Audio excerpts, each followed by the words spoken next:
Hello friends, welcome back to our channel Mahavir study point. सुबह के इस मैथ के सेशन में आपका स्वागत है। आज हम लोगों का मैथ का प्रैक्टिस सेट नंबर 36 होने वाला है। तो चलिए आज का क्लास हम लोग स्टार्ट करते हैं।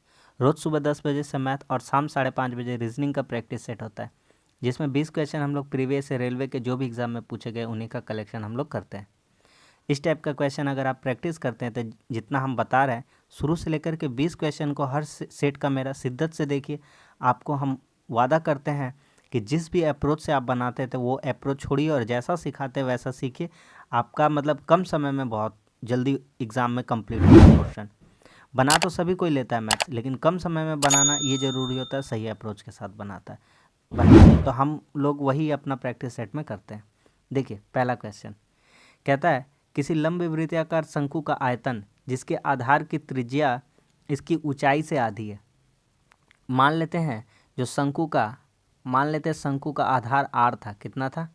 आर। इसकी त्रिज्या, शंकु की त्रिज्या कितनी थी? आर थी। ठीक है। हमसे क्या कहा है? हमसे कहा है इसका जो आधार की त्रिज्या इसकी ऊंचाई से आधी है। किससे आधी है? ऊंचाई से। ठीक है, तो हाइट कितना हो जाता? तो जो आर था वो आधा हो जाता किसके? हाइट के। ठीक है, तो यहाँ से ये भी कह सकते थे कि जो h का वैल्यू है 2r के बराबर हो जाएगा। किसके बराबर हो जाएगा? 2r के। तो यहाँ पर हम लोग 2r लिख सकते थे। क्या लिख सकते थे? 2r। यहाँ पे 2r। ठीक है, अब आगे बढ़ते। कहता है इसका आयतन, शंकु का आयतन। तो शंकु का आयतन का फार्मूला पता होना चाहिए। शंकु का वॉल्यूम का फार्मूला 1/3, बेलन का 1/3 होता है πr²h। ठीक है ना, बेलन का रिलेटिव फार्मूला है ना। बेलन का क्या होता है? πr²h। शंकु में 1/3। कहता है गोलार्ध के बराबर है, गोलार्ध के आयतन का। तो गोलार्ध का वॉल्यूम कितना हो जाएगा? 2/3 πr³। इन दोनों को बराबर कर देंगे। देखिए यहाँ से 1/3 लिखते हैं, 1/3 पाई रखेंगे यहीं पे। r², आर को आर ही रहने देते हैं, r² है। और h का जगह में कितना रखेंगे? 2r। कितना रखेंगे? 2r। तो इंटू कर देंगे कितना से? 2r से। अनुपात 2/3 बराबर था ना, कोई दिक्कत नहीं है, बराबर भी कर सकते, कोई दिक्कत नहीं है, बराबर ही लिख दीजिए πr³। ठीक है, अब देखिए जो जो कट जाएगा वो वाला काट देंगे हम लोग। ठीक है, क्या क्या कट रहा है? 3 नीचे नीचे क्या हो गया? कट गया। 2 नीचे नीचे क्या हो गया? कट गया। r2 और r1 कितना हो गया? 3 हो गया। पाई क्या हो गया? कट गया। सब तरफ से कट गया तो 1/1 आ गया, यानी कि दोनों का हमारा अनुपात मांगा था, तो यही हमारा अनुपात हो जाएगा, यानी 1:1। तो इस क्वेश्चन का आंसर हो जाएगा ऑप्शन नंबर 3, 1:1। क्या सबको समझ में आ गया कि नहीं आ गया? सिंपल सा क्वेश्चन था, आराम से बन गया। आगे बढ़ते हैं। कहता है एक व्यक्ति को निम मार्ट में चीनी पर 10% की छूट मिली है। 10% की छूट मिली है। ठीक है, अच्छा एक बात हम पहले बताना चाहते हैं। देखिए यहाँ पर मान लीजिए यहाँ पर लिखते हैं रुपया। 10% का वैल्यू कितना होता है? 10% का वैल्यू 1/10। कितना? 1/10। यानी जो चीनी पहले 10 रुपये में मिलता था, अब 10% छूट के बाद कितना रुपये में मिलेगा? 9 रुपये में। ठीक है, जो पहले केजी यानी जितना मात्रा, तो हम एक बात बता देते हैं आपको, जो मूल्य होता है और केजी होता है एक दूसरे का उल्टा होता है। भैया किसी वस्तु का दाम बढ़ गया तो आपको पहले जितना वस्तु मिलता था उससे कम मिलेगा, और या तो किसी वस्तु का दाम घट गया यानी कम हो गया तो जितना वस्तु पहले मिलता था उससे ज़्यादा मिलेगा। तो क्या देखने को मिलता है कि दाम घटने से चीज़ें ज़्यादा मिलेंगी। ठीक है ना, और दाम बढ़ने से चीज़ें कम मिलेंगी। तो इन दोनों का उल्टा हो जाएगा। कितना हो जाएगा आपका? 9-10। इतना दूर का बात समझ में आ गया। अब कहता है आदमी जिसके फलस्वरूप 225 रुपये में 25 किलोग्राम चीनी ज़्यादा खरीद सकता है। तो यहाँ से 9 और 10 में अंतर कितना का आ रहा है? 1 का, और 1 के वैल्यू किसके बराबर है? 25 kg के। 25 kg के। ठीक है भैया। तो कहता है 225 रुपये में 25 किलोग्राम ज़्यादा खरीद सकता है। तो पहले तो 225 रुपये में पहले कितना खरीदता था? तो 1 किलो का दाम कितना आया? 25। तो 9 किलो का दाम कितना आएगा? 25 × 9 यानी 225 kg। और यही क्वेश्चन में भी दिया है। तो 225 kg का दाम कितना बोला है? तो पहले का दाम बोला है, तो 225 kg का दाम कितना हो जाएगा आपका? पहले 225 kg चीनी मिलता था, अब कितना मिलेगा? तो अब मिलेगा 25 × 10 यानी 250 kg मिलेगा। ये हमारा नहीं पूछा है, ये पूछा नहीं है, लेकिन पूछता है तो ये वाला भी हम आपका निकाल दिए। हमसे पूछता है चीनी के छूट के पश्चात और छूट से पूर्व चीनी का प्रति किलोग्राम मूल्य कितना था, 1 किलोग्राम का दाम बताना है। तो इस सवाल में घूर फिर कर हमसे यही पूछा है कि चीनी के छूट के बाद और छूट से पहले का दाम। अरे तो भैया छूट के बाद का दाम कितना है 9 और छूट से पहले का दाम कितना है मतलब कि 10, ठीक है। तो छूट से पहले कितना हो जाएगा, पहले तो पहले हो जाएगा 90 पैसा, कितना हो जाएगा 9, 9 का रेशियो में है तो कितना हो जाएगा 90 पैसा। और अब कितना हो जाएगा, तो अब 10 है तो 10 को 10 से गुना कर देंगे, कितना हो जाएगा 100 पैसा। 100 पैसा यानी कि 1 रुपया, ये रुपया में आ जाएगा और ये क्या चीज़ में आ जाएगा, पैसा में आ जाएगा। क्या बात समझ में आ गया कि नहीं आ गया, ठीक है। तो बस बेसिकली देखने को क्या मिला कि जो मूल्य था और केजी था एक दूसरे का क्या होता है, उल्टा होता है। हमारा आंसर इतने पे ही ख़त्म हो जाता है। फिर भी आगे का लाइन हम आपको समझा दिए, ठीक है। ये भी पूछ सकता था कि अब कितना केजी चीनी मिलेगा, पहले कितना केजी चीनी मिलेगा, ये हमसे नहीं पूछा। पहले पूछा पहले का दाम और अभी का दाम कितना है, तो ये हम बता देंगे। क्या समझ में आ गया कि नहीं आ गया। आगे बढ़ते हैं।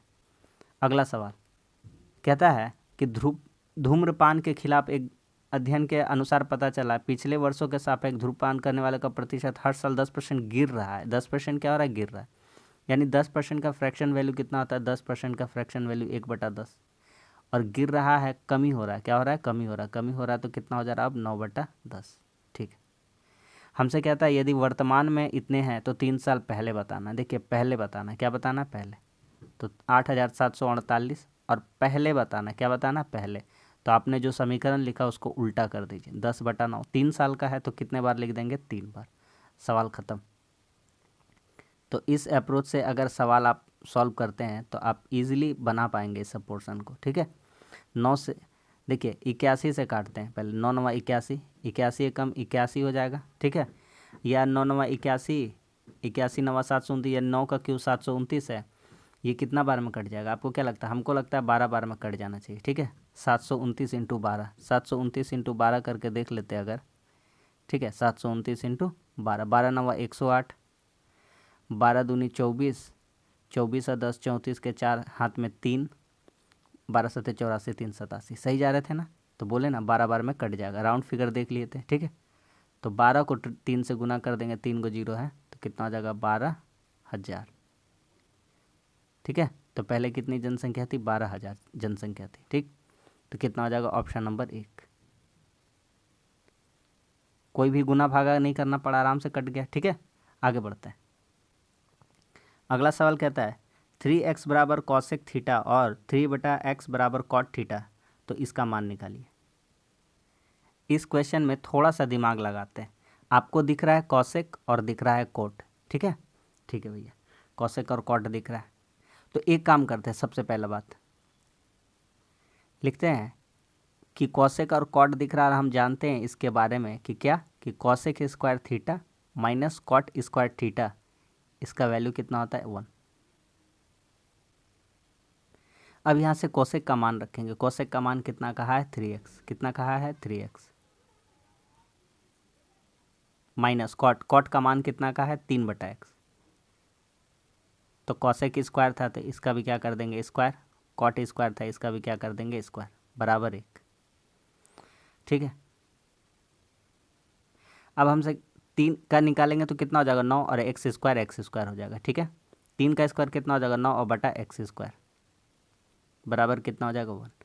और आप देखिएगा यहाँ से 9 कॉमन आ जाएगा तो क्या बचेगा एक्स स्क्वायर, माइनस 9 कॉमन निकल के ऊपर से तो 1 बचेगा और नीचे कितना बचेगा एक्स स्क्वायर बराबर 1। हमसे क्या पूछा है, तो देखिए हमसे तो यही पूछ लिया है कि 9 into x square minus x square बराबर कितना होगा, तो 1 होगा। कितना होगा 1, ऑप्शन नंबर 3। समझ में आ गया कि नहीं आ गया। आगे बढ़ते हैं। अगला सवाल कहता है ए बी से 4 गुना तेज़ी से काम करता है, यानी ए और बी का एफिशिएंसी का बात करेंगे, क्षमता का। तो ए का क्षमता कितना है, बी से 4 गुना यानी 4, और बी का कितना एफिशिएंसी है 1। कहता है बी की तुलना में 60 दिन पहले पूरा करता है। यहाँ दोनों में अगर रेशियो में बात करेंगे तो 4 और 1 के अंतर कितना का हो जाएगा 3 का, और 3 बराबर कितना है 60। तो 1 का वैल्यू कितना आ जाएगा, तो 1 का वैल्यू आ जाएगा 20। 1 का वैल्यू कितना आ जाएगा 20। तो हम कह सकते 1 का वैल्यू किसके बराबर हो गया 20 के बराबर, ठीक है। 1 का वैल्यू कितना आ गया 20।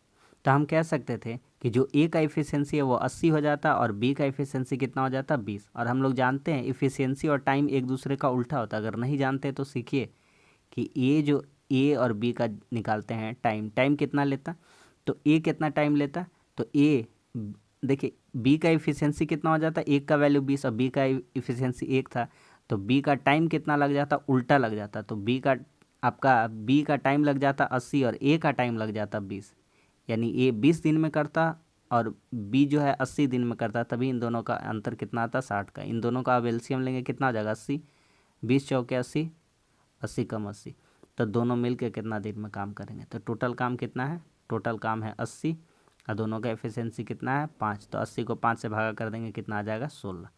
तो इस क्वेश्चन का आंसर हो जाएगा 16, ऑप्शन नंबर 3। तो बहुत ही खूबसूरत क्वेश्चन था, आराम से बन गया। समझ में आ गया कि नहीं आ गया? आगे बढ़ते हैं। कहता है अगला सवाल कि x तथा y के चालों का अनुपात 5:7 है। देखिए स्पीड का बात कर रहा है, किसका बात कर रहा है, स्पीड का। कहता है x और y जो है ये यहाँ पर है, यहाँ पर है, यहाँ पर है x और यहाँ पर है y, इन दोनों का अनुपात दिया है। इसका 5 है और इसका कितना है 7 है। हमसे कहता है y 420 किलोमीटर की दूरी 3 घंटे में तय करता है। हम लोग डिस्टेंस का फार्मूला क्या जानते हैं, डिस्टेंस का फार्मूला जानते हैं स्पीड इनटू टाइम। क्या जानते हैं, स्पीड इनटू टाइम। तो यहाँ पर y का बात कर रहा है, तो y का स्पीड कितना है 7 है। तो 7 का कोई वेरिएबल मान लेते हैं 7 का वेरिएबल मान लेते a, ठीक है ना। और इनटू कितना घंटा में दूरी जा रहा है, डिस्टेंस को तय कवर कर रहा है 3 घंटा में, और टोटल दूरी कितना हो रहा है y का 420। बस सवाल खत्म हो गया। तो यहाँ से a का वैल्यू कितना आ जाएगा 7 या 21 दूनी 42, यानी कि a का वैल्यू आ गया 20। तो हमसे कहता है x की चाल कितनी है, तो x की चाल कितनी है, x का स्पीड 5 है, तो x का चाल कितना आ जाएगा 5a, कितना आ जाएगा 5। आप चाहिए तो यहाँ पर a और a मान लीजिए, कोई दिक्कत नहीं है, ठीक है। तो 5a बराबर कितना आ जाएगा, x का चाल 20 × 5 = 100। समझ में आ गया कि नहीं आ गया? आराम से बन गया, एकदम हल्का सवाल था, ऑप्शन नंबर सी हो गया। ठीक है, बढ़ते अगले क्वेश्चन की तरफ। अगला सवाल देखिए, कुछ क्वेश्चन देखिए एग्ज़ाम में क्वेश्चन सब तरह का आएगा। कोई इजी क्वेश्चन आएगा, कोई ठीक ठाक आएगा, कोई थोड़ा हार्ड आ जाएगा, और कोई ऑप्शन अप्रोच वाला होगा, कोई गलत हो सकता है। तो विभिन्न तरह का एग्जामिनर क्वेश्चन सेट करता है। आपको समझना पड़ेगा क्वेश्चन देखकर कौन क्वेश्चन कैसे बन सकता है, किस में ज़्यादा टाइम लगेगा, किसको देखते बनाना है। कहता है स्वाति और अर्पणा की आयु का गुणनफल दिया हुआ है। तो स्वाति और अर्पणा इन दोनों की आयु का गुणनफल कितना है भैया, 120 है। हमसे कहता है कि अर्पणा की आयु का 3 गुना स्वाति की आयु से 2 वर्ष कम है। तो स्वाति की आयु कितनी, स्वाति का आयु निकालना है। अब इस क्वेश्चन का बेवकूफ़ी हम लोग ये नहीं करेंगे कि इस क्वेश्चन को बनाएंगे, तो इस क्वेश्चन को बनाएंगे नहीं, हम ऑप्शन रखेंगे। अगर स्वाति का उम्र हम लोग मान लेते हैं 18, तो कहता है अर्पणा की आयु का 3 गुना स्वाति की आयु से 2 वर्ष कम है। अगर 18 या 54 हम लोग करते हैं अगर, ठीक है। अच्छा, सबसे पहली बात, s और a का मल्टीपल 120 है, तो क्या 18 किसी का मल्टीपल करके 20 आता है, 120 होगा? नहीं होगा, कभी ज़िंदगी में नहीं होगा। तो ये वाला ऑप्शन क्या हो जाएगा, वैसे भी गलत हो जाएगा। 20 छक्के 120 हो सकता है, बिल्कुल हो सकता है। 20 छक्के 20 हो सकता, 20 छक्के 120 हो सकता है। तो इसको इरेज कर देते, ये वाला आंसर नहीं होगा। अब उठाते ऑप्शन, यहाँ 20 रखते हैं, तो यहाँ कितना रखना पड़ेगा 6। अब हमको देखना होगा कि अर्पणा की आयु का 3 गुना, तो अर्पणा की आयु का कितना गुना होगा, 3 गुना। तो अर्पणा की आयु कितना मान लेते हैं अगर 6, तो 6 गुना 3। स्वाति की आयु से 2 वर्ष कम है, स्वाति का आयु कितना है, स्वाति का आयु कितना है 20। तो अर्पणा की आयु का 6 तिया कितना है 18, और स्वाति की आयु से ये कितना कम है, 2 कम है। समझ में आ गया कि नहीं आ गया? 20 में कितना कम है, 2 कम है, एक ही बात था ना। समझ में आ गया कि नहीं आ गया? तो कितना आंसर उठा सकते हैं यहाँ से, ऑप्शन नंबर बी। बाकी बनाने जाएंगे उतना सोचना नहीं है, हर तरह का अप्रोच आपको हम इस क्वेश्चन में, इस प्रैक्टिस सेट में कराएंगे, ठीक है, कैसे क्वेश्चन को बनाना है। आगे बढ़ते हैं। कहता है अनाज विक्रेता के पास 1600 किलोग्राम अनाज है, गेहूँ है। इसके एक भाग को 20% लाभ पर, बाकी बचे हुए भाग को 12% लाभ पर, और इस तरह से टोटल लाभ 16% हो। तो 20% कितना गेहूँ बेचा, 20% पर। सिंपल सा क्वेश्चन है ये, ठीक है ना। इसमें एलिगेशन लगा देंगे, आपको देख के ही पता चल जाएगा। देखिए पहले भाग पर कितना परसेंट लाभ कर रहा है, 20%। दूसरे पर कितना परसेंट लाभ कर रहा है, +12%। आपको प्लस माइनस का ध्यान नहीं रखना है, कोई बात नहीं है, यहाँ लिख देते हैं। और ओवरऑल इसको कितना का प्रॉफिट हो जा रहा है, 17 का। तो आप यहाँ से देखिए इन दोनों के बीच का अंतर देखिए, ठीक है। तो 20 में से 17 जाएगा तो अंतर कितना हो जाएगा, 3। अब 12 5 कितना हो जाता है, 17। तो 5:3 आ गया। टोटल मेरे पास अनाज कितना था, 16, और यहाँ पर हमारा अनुपात कितना आया, 5:3, यानी 5×3 कितना हो गया, 8। और 8 के बराबर करेंगे टोटल अनाज का तो कितना हो जाएगा, 1600। तो यहाँ से काट देंगे, 8 का 8, 8 दूनी 16, 1 का वैल्यू 200। तो हमसे क्या पूछता है, 20% लाभ पर कितना गेहूँ बेचा। तो 20% लाभ पर यही 5 हिस्सा बेचा है, ठीक है ना। तो 5 हिस्सा में गुना कर देंगे कितना से, 200 से। तो कितना हो जाएगा, 1000। अगर ये पूछता तो इधर से 200 से गुना कर देते तो कितना हो जाता, 600, यानी टोटल 1000 और 6 कितना हो जाता, 1600। तो 20% पे 1000, और पूछता हमारा 12% पर तो 600 हो जाता है। आगे बढ़ते हैं। अगला सवाल कहता है 49 4 अंकों वाली सबसे बड़ी संख्या जो 49 से विभाज्य है। एक काम बताते हैं, सबको चेक नहीं करिए, सबसे बड़ा वाला को भागा देते हैं 49 से, उससे पता चल जाएगा कहाँ है हम लोग। तो सबसे बड़ा वाला है 998, इसी को भागा देंगे। आपको पहाड़ा आना चाहिए। 49 दूना कितना होता है, 98, 198, और 49 चौके होता है 196, कितना होता है 196। यानी यहाँ पर एक्स्ट्रा कितना बच गया, 2 बच गया। कितना बच गया, 2। तो हम क्या करेंगे, जो 998 है यानी 9998, उसमें 2 घटा देंगे, यानी 2 ज़्यादा था। अगर 2 ज़्यादा नहीं रहता तो ये संख्या पूरी कट जाता। तो वो संख्या कटने वाला कौन हो जाएगा, 996। 7 का डिविजिबिलिटी रूल हम आपको नहीं सिखाए हैं, उतना इम्पॉर्टेंट भी नहीं है। जो इम्पॉर्टेंट है सारा हम सिखा दिए आपको डिविजिबिलिटी रूल। मेरा क्लास करने से आपको यही रहता है कि आपको तरीका भी सीख जाइएगा और कैलकुलेशन भी आपका ठीक ठाक हो जाएगा। कहता है XYZ माध्यम से 5 घंटों में भरा जा सकता है। Z Y से 3 गुना तेज है। जो Z पाइप है Y से 3 गुना है, यानी जो Z का वैल्यू है वो 3Y के बराबर है। आगे आगे कहता है पाइप जो Y है वो X से बड़ा है, मतलब 2 गुना तेज है। अब देखिए सबसे पहले यहाँ पर रेशियो में बात करते तो Z/Y कितना हो जाता, तो Z/Y हो जाता 3/1, और यहाँ कितना हो जाता Y/X कितना हो जाता, तो 2:1, यानी 2/1। ठीक, अब इसको एक काम करते बराबर करते हैं, ठीक है। XYZ लिखते हैं, क्या लिखते हैं, X/Y और Y/Z। हम आपको बराबर करना करोड़ों बार सिखा चुके हैं। तो कैसे बराबर करेंगे, लिखिए X का वैल्यू कितना 1, Y का कितना, यहाँ वैल्यू 1 है और यहाँ कितना है 2, तो Y का वैल्यू X/Y लिखने जा रहे तो 1:2 लिखेंगे, 1:2। अब Y/Z लिखना, Y कितना 1 और Z कितना है 3। तो यहाँ से इन लब को सीधा कर लेंगे। तो 1 में से 1 को गुना करिए, 1 को 1 से गुना करिएगा 1, फिर 1 को 2 से गुना करिएगा 2, और फिर 2 को 3 से गुना करिएगा, कितना हो गया 6। इनका ये आ गया आपका इफ़िशियंसी। कहता है तो तीनों मिलकर कितना देर में भरता है, 5 घंटा में। तो तीनों मिलकर यहाँ पर तीनों का एफिशिएंसी कितना हो जाएगा, 1 2 3 और 6 9, और 9 5 कितना हो जाएगा 45, क्योंकि 5 घंटा में भरता है, तीनों का एफिशिएंसी 9 है। और कहता है एक्स को भरना, एक्स का एफिशिएंसी कितना 1, तो 45 को 1 से भागा देंगे, कितना आ जाएगा 45। तो कितना दिन में भर देगा, 45 दिन में। ठीक है, ऑप्शन नंबर 4 आराम से बन गया। आगे बढ़ते हैं। देखिए इसका क्वेश्चन तो करोड़ों बार करा चुके हैं कि जब भी कोई हल संभव नहीं होगा तो क्या फार्मूला अपनाएंगे, A1/A2, B1/B2, C1/C2, लेकिन इट्स नॉट इक्वल टू, ये बराबर नहीं रहेगा। ठीक है, तो A1 A2 B1 B2, अरे A1 B1 क्या है भैया, A B C सभी 1 था, A1 वाला, A2 B2 C2 खत्म हो गया। तो A1 कितना हो जाएगा 4x, A2 कितना हो जाएगा, A2 यहाँ से उठाएंगे 10x, B1 कितना हो जाएगा 3y, B2 कितना हो जाएगा -ky। देखिए y कट जाता है यहाँ से, ठीक है, y क्या हो गया, कट गया, कट सकता था पहले ही नहीं काटे, कोई दिक्कत नहीं है। यहाँ काटेंगे 2 दूनी 4, 2 बचे तो 15/2 माइनस में, तो k का वैल्यू कितना आ जाएगा, k का वैल्यू आ जाएगा 7.5, माइनस में, क्या चीज़ में आ जाएगा, माइनस में 7.5। Option number 2, sorry option number 4। ठीक है, ऑप्शन नंबर कितना है, 4 है।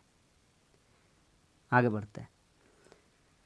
अगला सवाल कह रहा है कि कहता है उधार ली गई राशि पर x वर्ष में, तो वर्ष x वर्ष है, वर्ष निकालना है, क्या निकालना है, वर्ष। तो वर्ष निकालना है तो सिंपल सा फार्मूला बताए हैं करोड़ों बार एक फार्मूला बताएं उसके थ्रू सारा बता देंगे कि 100 गुना सिंपल इंटरेस्ट यानी कि ब्याज, 100 गुना ब्याज बटा रेट इंटू टाइम तो दिया हुआ, तो रेट इंटू प्रिंसिपल। ठीक, इसके अकॉर्डिंग बना देंगे सवाल को। तो 100 गुना ब्याज, तो ब्याज कितना कहता है, तो ब्याज कहता है 6% की दर से, परसेंट कहाँ है नीचे, 6% की दर से बनने वाला ब्याज इसके मूलधन का 1/3 है, 1/3 है इसके मूलधन का, यानी प्रिंसिपल कितना है 3p और SI कितना है 1, तो SI कितना है 1 और प्रिंसिपल कितना है 3, तो 100/18 कर देंगे तो कितना आ जाएगा 5 9 45, 5 25 100।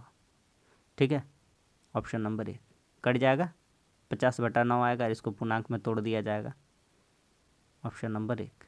ठीक है, अगला सवाल देखिए, एकदम कुछ कुछ सिखाएंगे इसमें, अगर ये चीज़ सीख लीजिएगा तो आपको बहुत ही जगह हेल्पफुल होगा ये सवाल। x² + 1/x² बराबर 7 दिया हुआ है, 7। ठीक है, आप एक काम करिए, दोनों तरफ अपना मन से 2 जोड़ दीजिए, कितना जोड़ दीजिए 2, तो आपको क्या दिखेगा, फिर आपको दिखेगा कि ये तो a² + b² + 2ab, क्योंकि x² कट जाता है, तो बोलिएगा a² + b² + 2ab, तो ये किसका फार्मूला होता है a + b का होल स्क्वायर का, और इधर कितना हो जाएगा 7 2 9 हो जाएगा, तो यहाँ से कहिएगा आप कि ओ अच्छा x + 1/x बराबर कितना आ गया 3 आ गया। अब 3 आ गया तो बोलेंगे भैया हम कुछ सिखाना चाहते हैं। देखिए, जब भी x + 1/x बराबर 3 दिया रहेगा तो आपको क्या करना, मतलब m दिया रहेगा, x + 1/x बराबर अगर m दिया रहेगा, ठीक है, 3 जो दे कुछ भी दे सकता है, 3 5 7 9 कुछ भी, तो x³ + 1/x³ का क्या करिएगा, सीधा सीधी m³ - 3m कर दीजिएगा, आंसर आ जाएगा। करोड़ों बार सिखा चुके अपना सेट में, अगर इसीलिए कहते हैं डेली देखा करिए। 1/x³ का वैल्यू निकालना है तो कितना हो जाएगा m³ - 3m, प्लस वाला देगा तो माइनस कर देंगे और माइनस वाला देगा तो प्लस कर देंगे, तो 3 का क्यूब m³ m में कितना है 3, तो 3 का क्यूब 27 हो जाएगा, और 3 तिया कितना हो जाएगा 9, 27 में 9 घटेगा कितना हो जाएगा 18, तो इस क्वेश्चन का सही आंसर हो जाएगा 18, ऑप्शन नंबर 1। समझ में आ गया, आगे बढ़ जाएं। अगला सवाल कहता है दिए गए जो ग्राफ है अनुभाग 360 से अधिक किताबें किस किस में है, 360 से अधिक किताबें, तो देखिए ऑप्शन बोलता है 4 और 5, तो 4 में देखते हैं, देखिए 1 2 3 4, 4 में तो 350, 360 से ज़्यादा नहीं है, ये वाला आंसर कट हो गया। केवल 3, 3 में 400 है और कहीं नहीं है, तो केवल 3 तो नहीं हो सकता है। 3 और 5 देखते हैं, 3 और 5 में कितना है 400, 5 में कितना है 400, और बाकी सारा क्या है कम है 360 से, तो इसमें दोनों में 360 से क्या है 360 से ज़्यादा है। ठीक है, तो यही वाला हमारा आंसर हो जाएगा, ऑप्शन नंबर 3, और कुछ भी नहीं बोला था, ग्राफ को देख के खाली बताना था। अगला सवाल कहता है AB/AC BD/DC, मतलब कि AB जो है AC के बराबर है, या अनुपात दोनों का बराबर, और BD और DC बराबर है। ठीक है भैया, तो 2 भुजाएं बराबर है, 2 कोण भी बराबर होगा, तो कहता है कि ABC का मान बताइए। ठीक है, और देखिए त्रिभुज ABC जो है ना, त्रिभुज ABC, इसका समद्विभाजक क्या चीज़, समद्विभाजक कौन है, AD है, कौन है AD। ठीक है,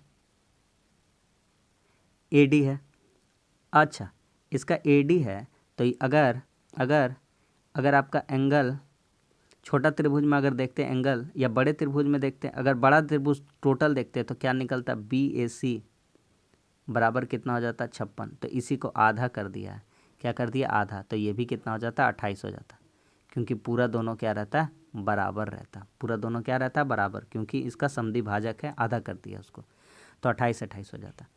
अच्छा, हम लोग टोटल वैल्यू क्या जानते हैं, कि BAC टोटल एंगल को हम लोग क्या जानते हैं, A एंगल, B एंगल और C एंगल, पूरा नाम नहीं लिखे हैं, इन तीनों एंगल का योग कितना होता है, त्रिभुज का टोटल योग 160, तो यहाँ से कितना कितना आ जाता है, यहाँ से आ जाता है 56, किसका एंगल A कितना आ जाता है 56, एंगल B कितना आ जाता है वही निकालना है एंगल B, तो एंगल C कितना हो जाता है, एंगल C कितना है 60 दिया हुआ है, यही बराबर 180 हो जाता है, तो 5 6 11 116, तो यहाँ पर एंगल B, तो एंगल B कितना आ जाता है 5 6 11 16 64, कितना हो जाता है 64 डिग्री।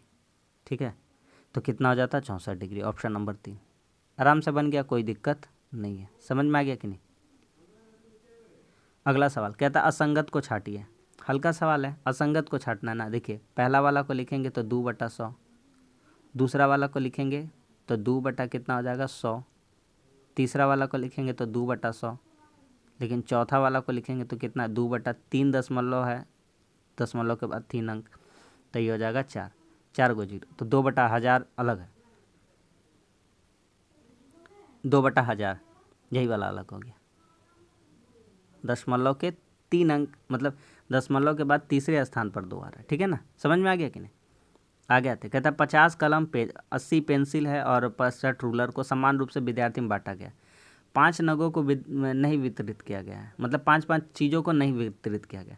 तो 50 कलम में से 50 कलम में से भी 80 पेंसिल में से भी और 65 रूलर में से भी इनको क्या करते हैं, माइनस करते हैं। तो देखा जाता है कि बांटा गया कितना, तो टोटल का नहीं बात करते हैं यहाँ। 50 में 5 गया कितना हो गया 45, 80 में गया कितना हो गया 75 और 65 में गया कितना 60, यानी प्रत्येक वस्तु से 5-5 चीज़ नहीं बांटा गया था। तो अब कहता है विद्यार्थियों की संख्या ज्ञात करी, है ना, और समान रूप से बांटा जाना है। तो बस 45 और 75 समान रूप से बांटना है, तो इनका क्या लेना होगा, HCF लेना होगा, तभी तो पता चलेगा कि समान रूप से बट भी जाए और कुछ बचे भी ना। तो समान रूप से बांटने पर इनका HCF कितना आ जाएगा 15 आ जाएगा। 15-15 वस्तु करके सभी को बांट देंगे, आराम से वस्तु को बांटा जा सकता है। समझ में आ गया कि नहीं आ गया, ठीक है। इतना दिन से प्रैक्टिस कर रहे, कुछ तो आपको समझ में आ ही रहा होगा। कहता है अगला, एक नाव की शांत जल में 20 किलोमीटर की रफ्तार है, बोट कितना का है 20 का स्पीड है, ठीक है। आगे कहता है नाव की विपरीत दिशा में, यानी कि विपरीत मतलब B-W, 20 किलोमीटर की दूरी 4 घंटे में जाता है, यानी कि 20 का दूरी 4 घंटे में जा रहा है, तो स्पीड कितना है 5 का, 5 किलोमीटर पर आवर। ये कितना था 20 किलोमीटर पर आवर। तो हमसे कहता है वाटर का स्ट्रीम बताए। अरे भैया बोट 20 है तो वाटर कितना हो जाएगा 15 हो जाएगा, क्योंकि 20 में 15 घटाएंगे तभी तो 5 आएगा। ऑप्शन नंबर, बाप रे, इतना मतलब समझ रहे हैं, बहुत तेज़ धारा का रफ्तार है, 15 किलोमीटर प्रति घंटा। आगे आते हैं, कहता है दो संख्या है 2:7 में, प्रत्येक में 4 जोड़ दिया जाए। तो सिंपल सा है, सिंपल रखिए सवाल को, सिंपल क्वेश्चन है, सिंपल रखिए, कोई ज़्यादा दौड़ भाग नहीं करना है। 2x में भी 2 जोड़ देंगे, अनुपात 7x था, इसमें भी कितना 4 जोड़ देंगे, दोनों तरफ 4 जोड़ा, 4:9 हो गया। डायरेक्ट करते हैं, 9 दूनी 18, 7 चौके 28, तो 9 बचेगा, 9 चौके 36, 4 चौके 16, इधर कितना बच जाएगा आपका, चलिए कर देते हैं 18x और 9 चौके कितना हो गया 36, इधर कितना हो गया 7 चौके 28 और 4 चौके 16, ठीक है। अच्छा ये x था, तो इधर कितना हो जाएगा 18 इधर आके घट जाएगा 10x हो जाएगा, और ये 36 में 16 घट जाएगा, कितना हो जाएगा 20। तो 10x बराबर 20 है, तो 1 का वैल्यू कितना आ जाएगा 2, x का वैल्यू आ गया 2। तो कहता मूल संख्याएं कितनी है, तो मूल संख्या 2:7 में थी और 1 का वैल्यू 2 है, तो 2 दूनी 4, 7 दूनी 14, 4 14, ऑप्शन नंबर 3। आगे बढ़ते हैं, आखिरी सवाल पे आते हैं। कहता है देखिए पहले इसका करिएगा सरलीकरण में, तो 5 आ जाएगा, और 5 को 4 से गुना करिएगा तो 5 का कितना हो जाएगा 20, और 15 में 20 घटाइएगा तो -5 आएगा, कितना आ जाएगा -5। और -5 29 में अगर जोड़ते हैं तो माइनस माइनस प्लस, यानी कि पॉजिटिव आ जाएगा 34। इसको 33 में घटाएंगे तो कितना आ जाएगा -1, और 76 से इसको भागा कर देंगे तो कितना आ जाएगा -76। तो इस क्वेश्चन का आंसर -76 होगा। तो गलत दे रखा है आंसर, एक को बना देते हैं 7 6, ठीक है, ऑप्शन नंबर 1। समझ में आ गया। तो बस आज के लिए इतना ही, आज भी 20 क्वेश्चन हम लोगों का कंप्लीट हो गया। आधे घंटे के अंदर हम लोग क्वेश्चन कंप्लीट कर देते हैं। सारा अच्छा क्वेश्चन है, 100% रियल क्वेश्चन है, और मिक्स क्वेश्चन लाते हैं, सभी चैप्टर से क्वेश्चन लेके आते हैं। वीडियो हम जानते हैं आपको अच्छा लगेगा, अगर आप शुरू से देखिएगा शिद्दत से, मेरा कम से कम 10 क्लास को भी देख लीजिएगा, तो आपके अंदर मैथ का इम्प्रूवमेंट निश्चित रूप से होगा ही होगा। तो आप एक बार शिद्दत से पूरा क्लास को शुरू से लेकर के अंत तक देखिए, और 10 प्रैक्टिस सेट कम से कम लगाइए, उसके बाद मॉक टेस्ट लगाइए, आपको फ़र्क खुद पता चल जाएगा, आपको इधर उधर भागने का ज़रूरत नहीं पड़ेगा, ठीक है। तो वीडियो अच्छा लगा तो लाइक वाइक कर दीजिए, कमेंट्स करके बताइए कैसा लगता है, और चैनल पर 1000 सब्सक्राइबर पूरे हो गए, तो आप लोगों का तहे दिल से धन्यवाद करता हूँ जो आप लोगों ने इतना सपोर्ट किया है। आगे भी इसी तरह से सपोर्ट करिए रहे। वीडियो अच्छा लगता है तो लाइक कर दीजिए, मतलब सब्सक्राइब कर दीजिए चैनल, और दोस्तों में भी ज़रूर शेयर कर दीजिए। नीचे टेलीग्राम का लिंक है, आप जुड़ जाइए, वहाँ पर आपको इसका PDF मिल जाया करेगा। चलिए मिलते हैं अगली वीडियो में, तब तक के लिए धन्यवाद। जय हिंद।